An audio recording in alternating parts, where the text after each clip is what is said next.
เก็บออกไปขายไปซื้อข้าว นี่เอื้อยน้องย้อนนี่เว้าลาวได้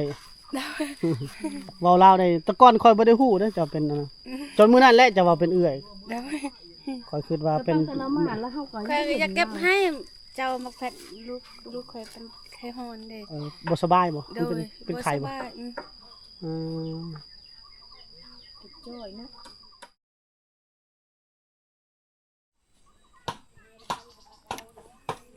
บ่าย3แล้วพี่น้องอากาศเริ่มเย็นแล้ว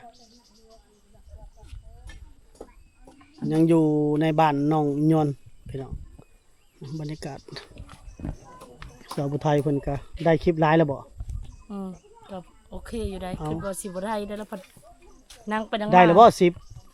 ยัง 10คลิป ยังไม่ฮอด 10คลิปช็อต ก็ประมาณ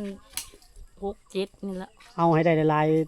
จังสิหลายกับเพิ่นบ่เฮ็ดหยังจังสิเอาได้ไดเนาะ ๆให้ได้ล้านวิวเด้อให้ได้ล้านวิวเด้อ ได้เซนกับพ่อแล้วนะอยู่ขอหลานทุก แสนวิวได้เท่าใดบ่ฮอดเหรียญหนึงในแผ่นในเพจบ้านฟ้าบ่ได้ฮอดเหรียญหนึงซ้ำโอ้ข่าวแต่เก่านี่โอ้แสนวิวนี่ก็ดีใจหุ่มๆนั่นน่ะล้านวิวเดี๋ยวนี้บ่จอยได้เท่าใดวะถ่ายน้องเนื้อลง2-3 ล้านวิวได้4เหรียญโอ้ตายแล้วมันสิพอสำนี้บ่แล้วแหละไปทางใดต่อตอนแรงน้องยนต์ไปไสบัดนี่ จะเดิน ฮะ จะเดิน ประชาเดินมันยังคือประชาเดิน ชาวบ้านนั่นแหละ บ่เจ้าสิไปไสเกาะสิไปบ่มื้อนี้มื้ออื่นบ่ไปอ๋อมื้อนี้พักเลยเต้มื้อนี้ โดย มื้ออื่นไปมื้ออื่นมื้อฮือ3มื้อบ่ได้เพิ่นไปนี่พี่น้อง โดยคันเฮามามื้ออื่นก็ไปคบน้องเนาะดีแต่เฮาตัดใจมามื้อนี้เนาะ เกือบสิบ่ได้เข้ามา ก็อย่าปิ้นแผ่นไปอันบ้านน้องของเลย ขอยก็อยากคิดอยากอันนั้นแหละ ไปมาไปเสี่ยงไปเบิ่งไปวันน่ะ ขอยก็ว่าบ่อยากเข้าแล้วมื้อนี้ แม่นมื้อนี้เป็นเบิ่งมื้อนี้วันหยังเบิ่งก่อน มันพฤหัสทราบบ่ดี วันหัดวันประหัสใช่บ่ อืมแม่นบ่ เบิ่งก่อนดูปฏิทินก่อนเลยเนาะมีจักมื้อจักวันไปเดี๋ยวนี้พี่น้องเอ้ยไปจนว่าวันประหัส อืม วันประหัสคันว่าเฮามาวันศุกร์เนาะก็ไปคบน้องคันแม่เฮาปีนแผ่นไปพุ่นเนาะ เกือบปีนแผนเบิ่งแล้วแต่ก็คือฝนสิตกอยู่บาดนี่อันคือบ่ปล่อยผมลงรวบผมบ่อยากคือ ไม่สวย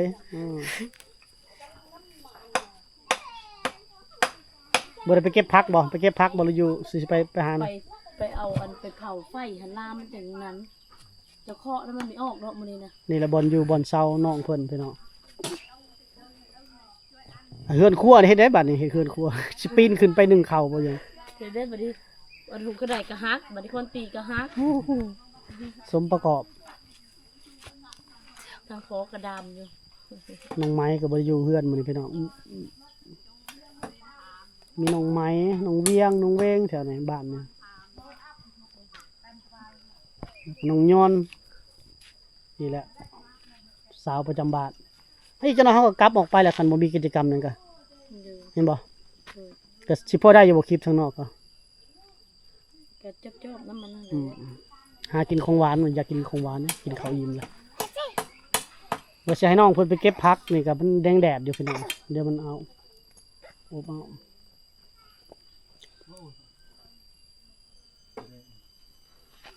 ไปเก็บผักกูดไปบ่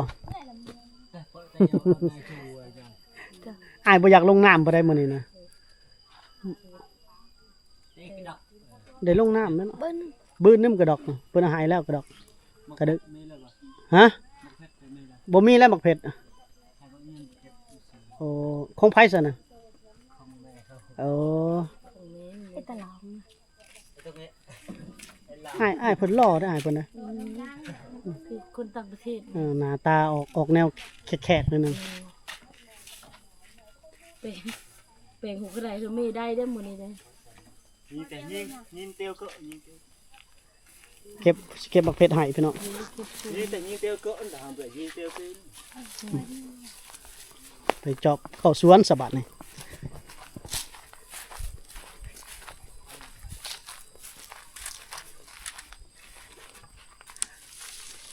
เข้ามาบ้านแล้วย่านแต่ฝนตกพี่น้อง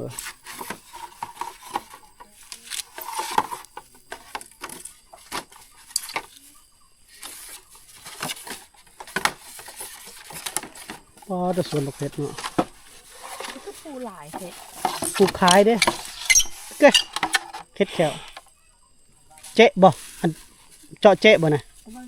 บ่ได้บ่ได้ขายเด้พี่น้อง กับนี่คือบริขายก็ติดตัวปูหลายเถอะ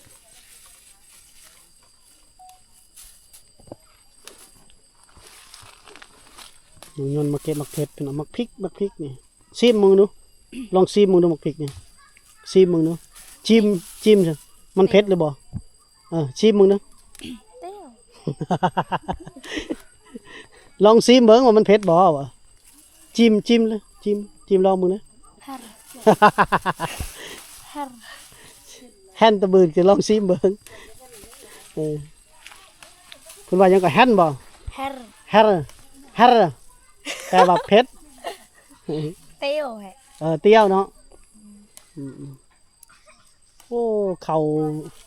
แนมมันตะปุ่นเขาหน้าน้องไม้เพิ่นขึ้นงามแล้วเนี่ยมักเผ็ดเบิ่งพี่น้องมักพริกเต็มสวนเลยพุ่นพี่น้อง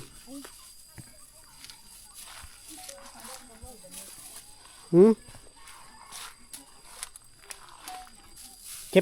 บเอาไปใส่นี่บ่ มันชู่ อ๋อเก็บให้อ้ายบ่นี่ โดย โอ้ตายแล้ว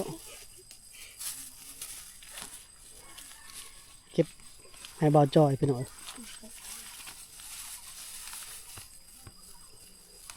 เพิ่นเห็นบ่าวจอยมาเป็นสะพานบุญเอาเงินให้เด้เพิ่นกันมีแนวต้อนให้เอามืออีกเราบ่ให้มือตัวเปล่าเด้พี่น้องเอ้ยเวลาเขาเอาหยังมาให้เขานี่เวลากลับเขาจะมีตัวนั้นตัวนี้ให้น้ำใจ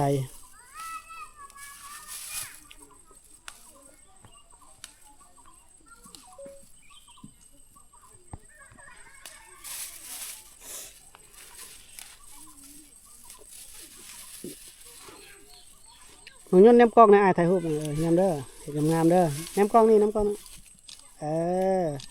ยิ้มแน่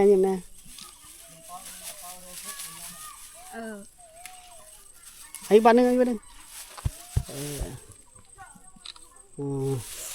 สวย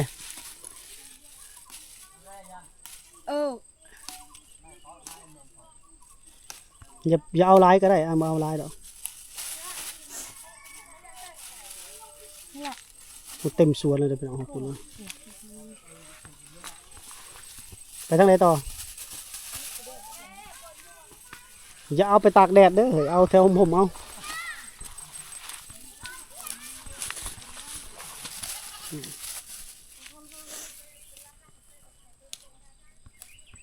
เก็บมักพริก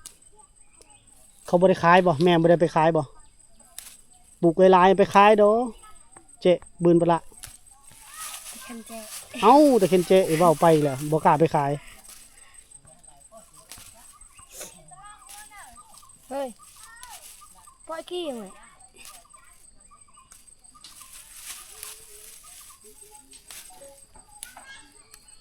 นั้นไอ้ว่าลองซิมเบิ่งชิม ว่าไม่เด้อ ฮัร โอ้ยได้ยังหันลีนเป็นเลย อยากฮัร เห็นบ่ เอาว่าไม่เด้อเห็น ฮัร ตายแล้วแฮร์แม่นบ่ โดย แฮร์เพชรแปลว่าเพชรเนาะ โดย แฮร์ ปลายบรูวันละค ฮัร ำแฮร์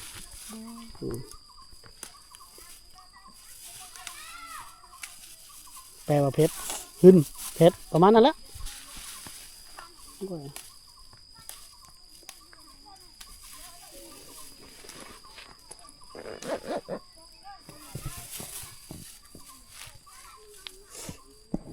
ปลูกบริใส่พุ้ยเลยนี่พี่น้องปลูกธรรมศาสตร์เลยเนาะงาม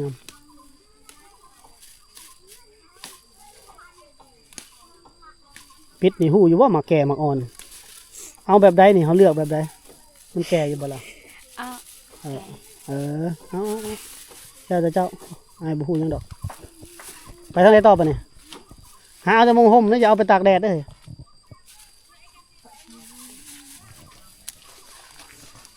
3 โมงก็กลับออกไปแล้วพี่น้องอย่าฝนตก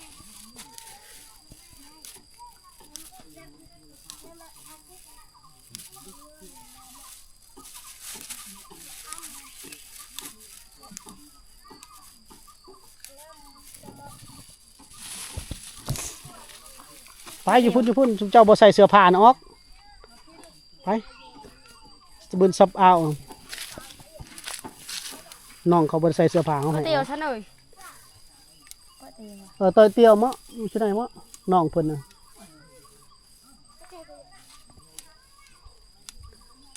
มักพริกเพิ่นนี่เผ็ดเท่าไรพี่น้องเอ้ยมักเผ็ดนี่เด้อมักเผ็ดเกินมักเผ็ด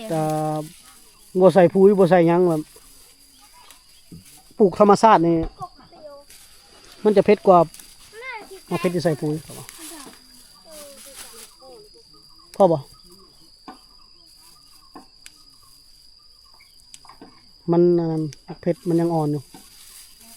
แล้วเล็กๆน้อยๆพ่อหลายๆมันจะไปเอาหลายเดี๋ยวมันเน่าเมื่อก็กินบ่ได้หลายดอกปู่เราเขาชวนไปเก็บกันอยู่พุ่นน่ะจะมื้อนี้ซื้อละแปะเนาะบ่เอาหลายก็ได้ ว่าเต็มกระล่อง โอ้โหหลายโพดแล้วเต็มหั่นน่ะพอแล้วเอาเล็กๆน้อยๆก็พอแม่นความเราเว้ายันยนต์ ไอ้ไก่ผีมึงร่วมเลยยันโตแต่ไก่มันเป็นตายพวกอ่ะ นี่ย่านนี่หอนนี่จะดึงยนต์นี่หอนนะ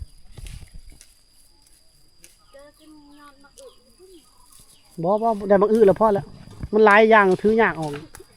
ได้แล้วไปน้องยนต์พอแล้วแปะเจอพอแล้วเอายังหลาย เก็บหมดนะเก็บเต็มถุงนะ เอาไปเก็บใส่ถุงเจ้าไปเก็บมงเพิ่นบ่เก็บมาขายบ่เนี่ยเขา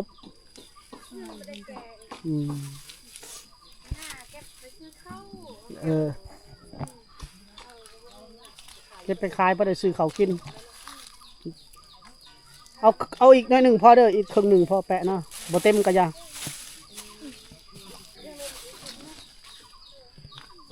เก็บก็ไปขายไปซื้อข้าว นี่เอื้อยน้องย้อนนี่เว้าลาวได้ เว้าลาวได้แต่ก่อนค่อยบ่ได้ฮู้เด้อจะเป็นอันนะจนมื้อนั้นแหละจะว่าเป็นเอื้อยค่อยคิดว่าเป็น แต่ละหมาแล้วเขาก็ เคยอยากเก็บให้เจ้ามาแพทลูกเคยเป็นไข้ฮอนเด้ บ่สบายบ่ โด มัน ย เป็นไข้บ่ อืม จ้อยนะ ช่วย2-3 มื้อเลยเป็นไข้นะ ยาอยู่บอก บ่ได้กินจักเทื่อนะ โอ้ยขึ้นเอายาเลยลูก บ่มีเงินซื้อ บ่มีเงินซื้อยา โดย จะไปซื้ออยู่ไสยาก็ซื้ออยู่บ่ดงบ่ได้เนาะ ซื้อจะมันต้อง พอแห้งเพื่อสิออกคนได้ เป็นจ้อยเลยเรา ช่วย จะค้นได้ลูกนะ 2 ลูกสอง อยู่น้ำเจ้ามดบอก อยู่พ่อลูกกันลูกชาย อืม อยู่ใครผู้หญิง คนเอาลูกชายเนาะมันไม่เอาลูกผู้หญิงเนาะ เจ้าคือบ่เอาลูกชายมาซะ ลูกชายบ่อยู่ลูกชายใหญ่แล้ว โอ้ โอ้จะปีละ ฮอด4 ปีแล้วแต่เราบ่ให้ติมันใหญ่แล้วเนาะนี่เป็นเด็กน้อยแล้ว แต่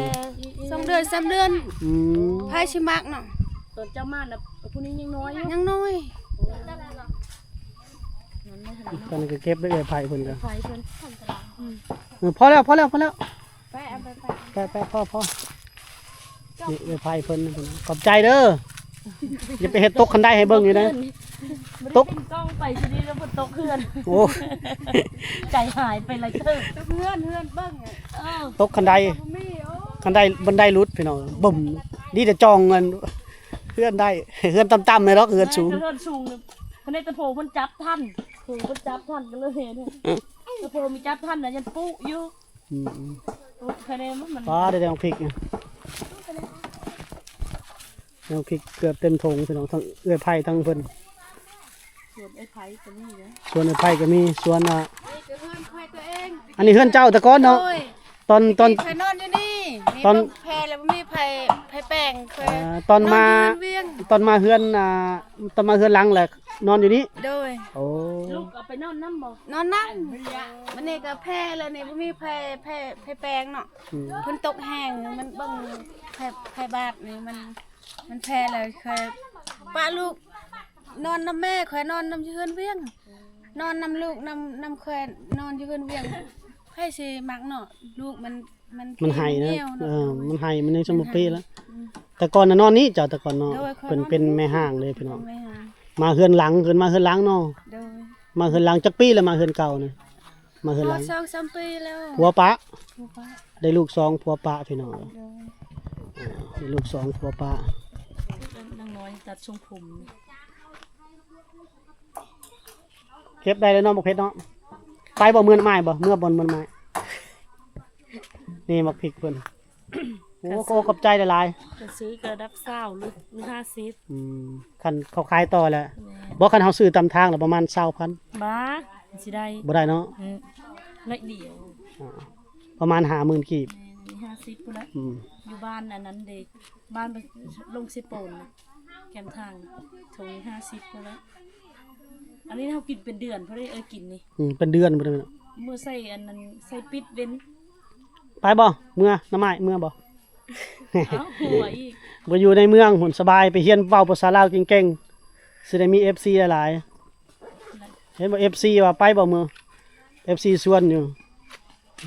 โอ้คนก็คิดมากมีลิ้นเสียดาย เห็นบ่น้องยอน FC เมืองไทยชวนไปอยู่เมืองไทยบ่ไปบ่บ่ไปย่านก็คือย่านนะพี่น้อง โดย อือ